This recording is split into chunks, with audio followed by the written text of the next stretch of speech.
Hey guys, what is going on? We have received the lovely update to the Season 2 Reload. We've got the roadmap here, and I'm sure we're going to go through a lot more details here over on the Call of Duty website. But I wanted to start us off with the roadmap here, and we can see on the left here we are starting off with some multiplayer stuff, which we are getting that new game mode that we did mention previously in Arms Race, which is actually going to be 12v12 on a relatively large map in the Alps map that we can see here, available in Arms Race only, which is a little disappointing that we aren't actually receiving like a map like this or another map in sort of regular 6v6 multiplayer. Always a little disappointing when we aren't seeing new content like that, but the Arms Race game mode and the Alps map do seem to be a little bit of a labor of love, so that's why probably this update took a little while. We're also getting new vehicles that are going to be available on that map in the CD12 Transport, the Sherman tank, and the GC620 motorcycle, which is all very exciting as well. I imagine the people in the Sherman tanks are going to dominate this particular game mode quite well, but again, we're going to have to wait and see exactly what happens on this. In the rank play stuff, we're also getting new skill divisions, again the top 250 with probably a special badge or emblem thing, and we're getting new rewards in the rank play section as well, which we're not super interested in, but if you are, that's fantastic. In the Warzone section, we do have the Rebirth Island Map Update, which we did see a little while ago. We saw this rumored from a while back, and they're of course adding new island updates to the docks, the prison courtyard, the stronghold. It just seems like Rebirth Island did get a little bit of a refresh here. Definitely a cool little change here to see some new Rebirth Island stuff, but we know how when they did change the Verdansk map to, of course, Soldara, I mean, it didn't go really well for that, so hopefully this doesn't actually end up ruining a Rebirth Island. I'm sure it's going to be still actually a great map and a fun place to run around in. And then we're getting new game modes as well with Rebirth Payload, Rebirth Blood Money, Rebirth Resurgent Solos. Rebirth Island new features, of course, they're getting the redeploy balloons, which have been featured in the other maps, and again, we're getting these on Rebirth Island as well, which I think is quite cool. And weapon trade stations, which I think is a cool addition as well. Across all the game modes, we're getting new weapons, operators, and more. Of course, there is a new operator, which you can see our lovely man up here in the top right. That's Gustavo. He's going to be available in a bundle, I'm 100% sure. And I'm probably going to be included in the Armaguerra 43 as well, which is a new weapon that is definitely going to be unlockable via a challenge, and we'll get to more of that in a second. Jumping out of the way here so you can see the bottom right, there's a couple of new bundles that are getting added in the Island Expedition Pro Pack. The Toxic Valkyrie and Snoop Dogg is coming back. If you remember back in the day, there was a Snoop Dogg pack for one of the games. I can't remember it off the top of my head. I think it was Black Ops 2, maybe. I can't really remember, but again, Snoop Dogg back, very cool. So if we do take a look at this update in a little more detail here, it is said that the update is going to be live in both games for two different updates, one for Vanguard at 9 AM Pacific time on March the 22nd, and one for Warzone at 9 AM Pacific time for March the 23rd, which is very early my time. I think that's actually like 3 AM, which is... yeah, it's a bit rough for me, but it is what it is here. The Warzone update, of course, we did mention the Rebirth Island update. As you can see, it does look a little bit different in this, but when you do explore the map, I'm sure you're going to find lots of different stuff that does end up looking very cool. Of course, the major changes to that, as we mentioned, were like the stronghold, and then the new one is the dock, and a bunch of other stuff as well. So as we scroll through some of these pictures here, as you can see, this is a big update for Rebirth Island, which is super exciting here. It's the biggest update to this map since the original release. As you can see, a new looking tower here. Again, the strongholdy bit, which is in this part of the courtyard, does look a little bit different to how it did previously. It looks a little bit more fortified. As we scroll down to some other pictures as well, you can see like a radar soul strongholdy towery bit. That looks kind of neat. That's going to be pretty cool, I think. Again, new supply ships drop anchor with one at the dock, again, as you can see here. Hopefully there's no zombies on this one. Fingers crossed there's no zombies on this one. That was a cool addition to Verdansk, but I mean, Rebirth Island's a little different. It's a little smaller, so I don't think it can handle any zombie additions, but you know, we'll have to wait and see how that does end up. Again, if we do scroll down a little bit further, as you can see, this is another little strongholdy bit. As you can see, like walls getting added to this with like the overlooky bit over the sort of ramp down here. Quite cool as well. I do like this. I think this is sick. I think this mask is really cool. I like how it's like absolutely ridiculously tall. I think that's pretty sweet. If we do jump down to the Vanguard stuff, which we really care about, as you can see, we're getting a new icy weapon blueprint for this particular weapon here. I think this is really sweet. I love this style of art, man. Like there's a particular skin set in Rainbow Six Siege, and if you know it is black ice, and it looks really cool. Everybody loves that aesthetic, and I really do appreciate that for this style of weapon.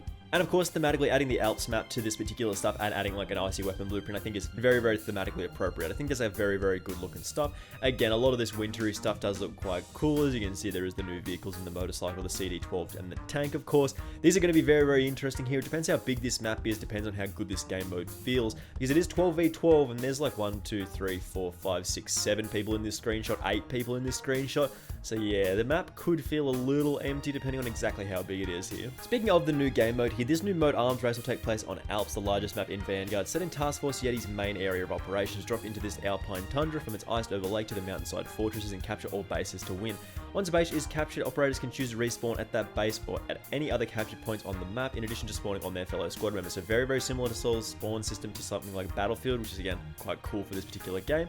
Bases automatically set up gates for the defending team within, allowing safe passage for allies and shutting itself when enemies are nearby. That's kind of sweet as well. So you're going to get like a little bit of an attack defense style stuff with each of these bases. By default, 2 out of the Alps 7 potential bases will already be taken out of commission. So there is 7 potential bases and you're only going to be available to have 5. Make it a 5 capture point style map. Again, I believe there's also going to be a little variety here. So because there is 7, you're going to have 2 that aren't available in each different game mode, hopefully. So that's going to be actually a little bit of replayability here. I think this is quite a cool addition here. It seems like the way to get weapons in this particular game mode is very similar to how we have seen in the Champions Hill, which is again very similar to how we have seen it in a game like CSGO or just Counter-Strike in general. You get kills, you do objectives and stuff like that, and there are buy stations at each of the available bases, and you can get your custom loadout if you do prefer that. You get your kill streaks, your field upgrades, and so on with extra cash that you do get from doing those objectives. So the vehicles that we did talk about previously, pretty much anyone is going to be available at any time to get a motorcycle, which is going to be free apparently, so you can traverse the map quite quickly. Hopefully, I think this is going to be quite cool as well. Very, very fast vehicle as you can expect with a motorcycle. There is the CD12 transport, which is basically just like a little armored car, this little thing, which is quite cool as well. A 4-seater, again, going to allow you to get across the map quite quickly. And of course, there is the tank. Again, you know the tank's going to be really, really good in this game, but I'm sure people are going to complain about the tanks just like they do in Battlefield, just like I do in Battlefield as well. I mean, this is going to be really, really cool. It's probably going to be very, very expensive to actually be able to get this. If you do want to end up with a tank, you're probably going to want to play the objective here.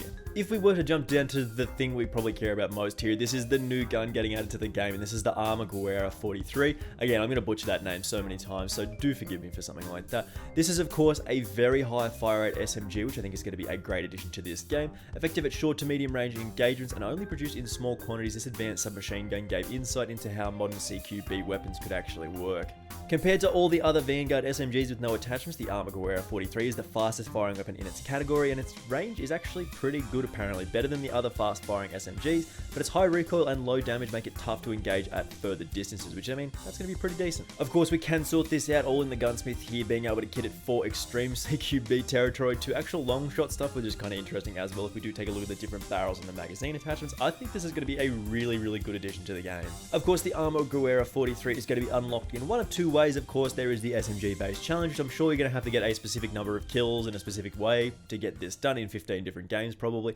And then of course there is the store bundle as usual to be released later on in the season, which features a weapon blueprint from this weapon's family. Going to be nice as well. Of course, our man Snoop Dogg coming back, which is actually really, really cool. Squad member active, that's what's up. Going to be very, very cool. The dog father, Snoop Lion, and now the owner of Death Row Records, is returning to Call of Duty nearly a decade after lending his voice to the franchise as a voice pack in COD Ghost. That's what it was. I couldn't remember off the top of my head.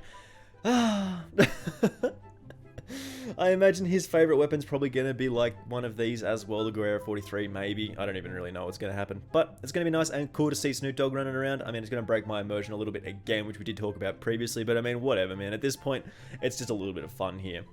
And that is a little bit of an overview of what is coming in the coming update. This is again March 23rd, depending on where you do live. This is going to be out at 9 AM Pacific time, which I mean, that's like 3 AM my time, so that's going to be a little rough. We'll have to just sort of jump up and sort of make some content when we do get out of bed, but it is what it is here. So again, if you do enjoy this and you do want to stay up to date with all of the latest content coming in Vanguard, again, in the Season 2 Reloaded update and moving into Season 3 as well, make sure you do hit that subscribe button with those notifications turned on. I do very much appreciate it, and it really does help me out, and hopefully I will see you in the next one. Bye!